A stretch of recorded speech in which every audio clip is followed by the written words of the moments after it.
నాది అన్నం తింటే తీరే ఆకలి కాదు. మరి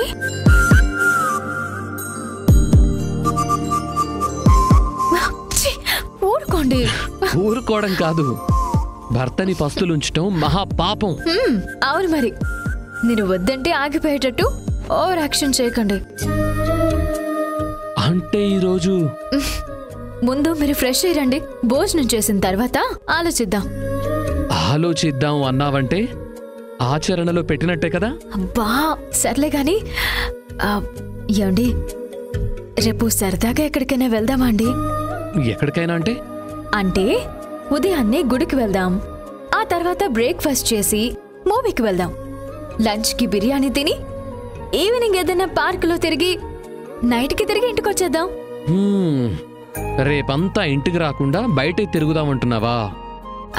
అవునండి, ఇలా చేయాలని చాలా రోజుల నుంచి అనుకుంటున్నాను. ఆఖరికి ఈ సండే కుదిరింది.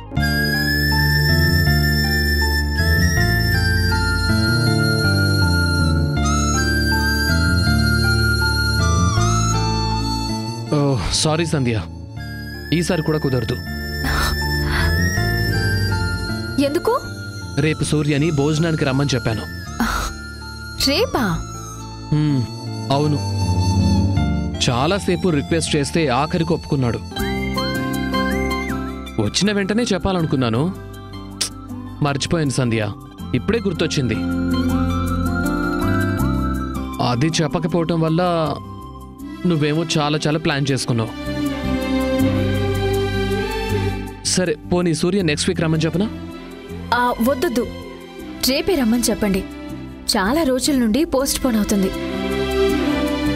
వస్తానని ఆయనే చెప్పిన తర్వాత వద్దని మీరనడం ఎందుకు? కానీ రేపు నువ్వు రోజంతా బయట తిరగాలని ప్లాన్ చేసుకున్నావు కదా.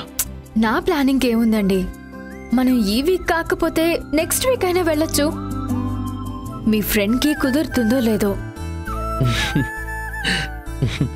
థ్యాంక్స్ సంధ్య. మీరు నాకు థ్యాంక్స్ చెప్పడం కాదు, ఆయన వచ్చిన తర్వాత 2 సార్లు మీ ప్రాణాలు కాపాడినందుకు నేనే థ్యాంక్స్ చెప్పాలి. అవును, రేపు ఫుడ్ ఏం ప్రిపేర్ చేయను? సూర్యకి నువ్వేం ప్రిపేర్ చేసినా ఇష్టమే అన్నాడు, అందుకే నీకు బెస్ట్ అనిపించే ఫుడ్ ప్రిపేర్ చేయి. పకోడీలు మాత్రం మర్చిపోకు. అవి తింటూ మేము చేసాడుకోవాలని చెప్పాను.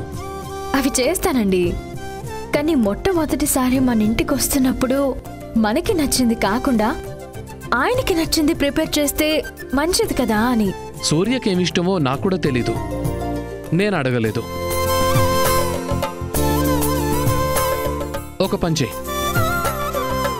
అతని పేరు నీ మాజీ భర్త పేరు ఒకటే కాబట్టి నీ ఫస్ట్ భర్తకు నచ్చిన వంటలన్నీ చేసేయి. పేర్లు కలిసినంత మాత్రాన టేస్ట్లో కలవాలని రూల్ ఏముందండి? ఎందుకు లేదు? దూరమైన నా సంధ్య నన్ను ఎంత ప్రేమించేదో దగ్గరగా ఉన్న ఈ సంధ్య అంతకన్నా ఎక్కువగా ప్రేమిస్తోంది. మీ ఇద్దరికి చాలా లక్షణాలు పోలికుంది. సరే అయితే చేస్తానులేండి. మీరు వెళ్ళి ఫ్రెష్ అయ్యండి, మీకు భోజనం వడ్డిస్తాను.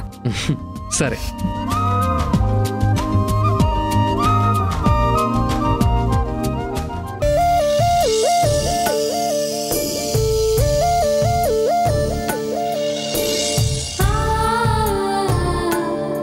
నేను నీకు గుర్తొస్తున్నానో లేదో తెలీదు, కానీ ఒక్క క్షణం కూడా నిన్ను తలుచుకోకుండా ఉండలేకపోతున్నాను సంధ్య. ఎప్పుడు వస్తావు? నీకోసం ఇంకెన్ని రోజులు ఎదురు చూడాలి?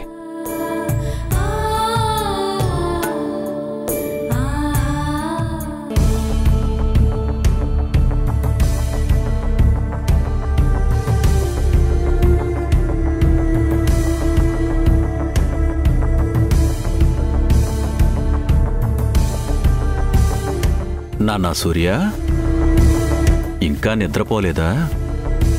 సంధ్య నా పక్కన లేకపోయినా తన జ్ఞాపకాలు నన్ను నిద్రపోనివ్వడం లేదు నాన్న. మీరేంటి ఇలా వచ్చారు?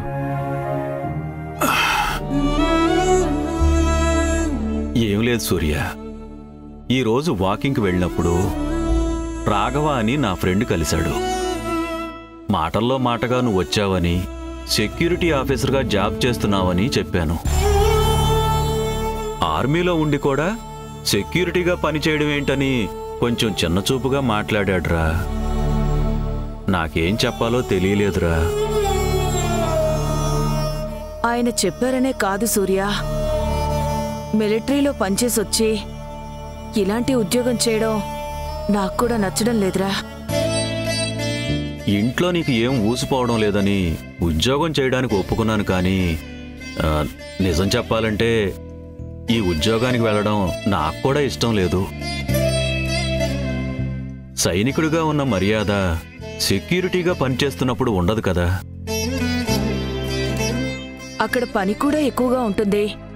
నీకంతగా చేయాలనుకుంటే వేరే ఉద్యోగం చూసుకోవచ్చు కదా. అంటే ఏంటి, ఈ ఉద్యోగం మానేయమని చెప్తున్నారా? కొంచెం మర్యాద గౌరవం దక్కే ఉద్యోగం అయితే ఉత్తమం అని చెబుతున్నాను. నువ్వు మంచి ఉద్యోగం చేస్తే నలుగురిలో పరువుగా బ్రతకొచ్చని సలహా ఇస్తున్నాను. నాన్న, మనం చేసే పనిలో కష్టపడితే చాలు. పరువు గురించి ఆలోచించాల్సిన పని లేదు. మర్యాద అన్నది పొజిషన్ని బట్టి కాదు, మన టాలెంట్ని బట్టి వస్తుంది.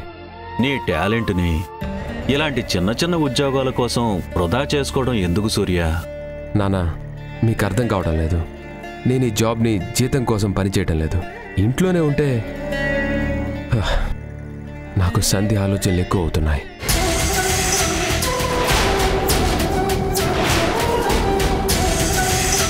వాటి నుంచి బయటపడడానికే వెళ్తున్నాను. అయినా చేసే పని కష్టమా నష్టమా, నచ్చిందా లేదా అని ఆలోచించాలి, కానీ మీరు బాధపడాల్సిన అవసరం లేదు. నిజం చెప్పాలంటే ఆకాష్ నన్ను ఏ పని చేయనివ్వడం లేదు. నా మీద చాలా నమ్మకంతో ఉంటున్నాడు. ఇంకా చెప్పాలంటే నా మర్యాద గురించి మీకన్నా ఎక్కువ ఆకాష్ ఆలోచిస్తున్నాడు. సైట్కి వచ్చే తన ఫ్రెండ్స్ అందరికీ నన్ను పరిచయం చేస్తూ నా స్థాయికి తగ్గ జాబ్ చూడమని చెప్తున్నాడు.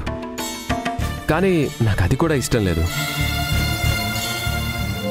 ఈ ఉద్యోగం వల్లే ఆకాష్ లాంటి మంచి స్నేహితుడు దొరికాడు. అందుకే ఈ ఉద్యోగాన్ని, ఆకాష్ స్నేహాన్ని వదులుకోవాలనుకోవటం లేదు.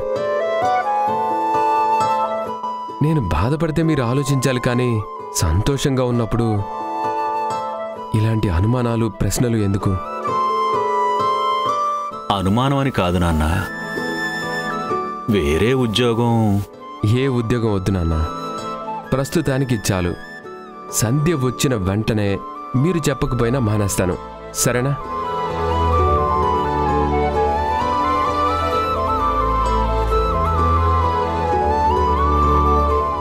సరేరా, నీ ఇష్టం. ఇప్పటికే బాగా లేట్ అయింది, మీరు వెళ్ళి పడుకోండి నాన్న. గుడ్ నైట్ నాన్న. సరేరా, పడుకో నాన్నా. అమ్మా, నాన్న చెప్పడం మర్చిపోయాను. రేపు నేను ఆకాష్ ఇంటికి వెళ్తున్నాను.